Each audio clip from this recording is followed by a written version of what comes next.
Ko e loto whakaaho ki a whakalotolahi mo whakatua melie me wholofola. Ka veinga, I kai hatoe o ngosia. Potu wholofola, whakahawahi wa taha ves wha, pea tene holo holo ai loi mata kotoa pe, me honau mata, pea I kai toi iai hamate, pea I kai toi iai hamamahi, pe hatangi, pe hao ngosia. Kua mole ai ngahi mea mua. Emeni. Ke tau lotu. Eiki siso, whakawhetai, ho o whakatu uta mo ui, hao mo malu mai au ki he aho whakaosi o e mahina ko e ni.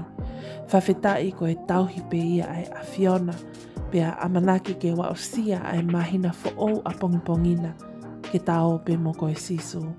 Omi pe a ho o nonga mo ho o fie malie, ke tau pe mo ko e taki atu si e ku whanonga, he ko e whanonga mo ko e siso, hei kai pe hao ngosia, moha mawhasia, he hala whanonga.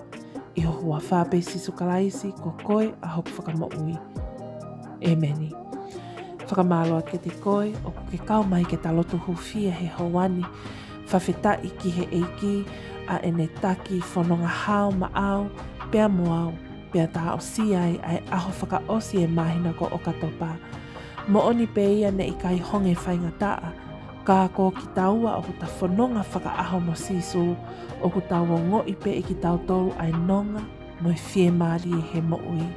A manaki ke tau hokosia ai aho whaou mo mahina whaou a pongpongina, whakawhi pe a sisu ke mo whanonga pe he aho kotoa pe. I he tau whanonga mo ia whakaaho, tene holo holoi ai loi mata kotoa pe me ho tau fofonga. He ikai hatoe o ngosia e mole kotoa pe ai ngahi mea mua. Pea oku pe he pe ai whakahino ai wholofola he aho ko eni. Ko e tau nofo ki he eiki, tali ia ki he tau moui. Ko ia e ki taki, tene au sia ai moui ta ingata. Hei kai hatoe mate, I kai to iai ha mamahi pe hatangi, ka koe mālolo mai fia, I hono au whinima.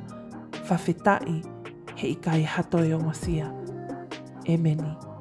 Tala monu atu, te waki e mahina fo auko novema, ke tau ope mo koe siso, he aho kotoa pe.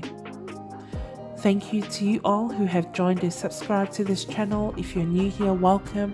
Don't forget to subscribe. That way you're kept up to date on daily prayers of hope and encouragement from the Bible.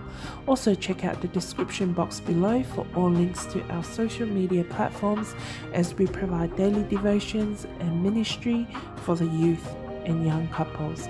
Thank you and God bless.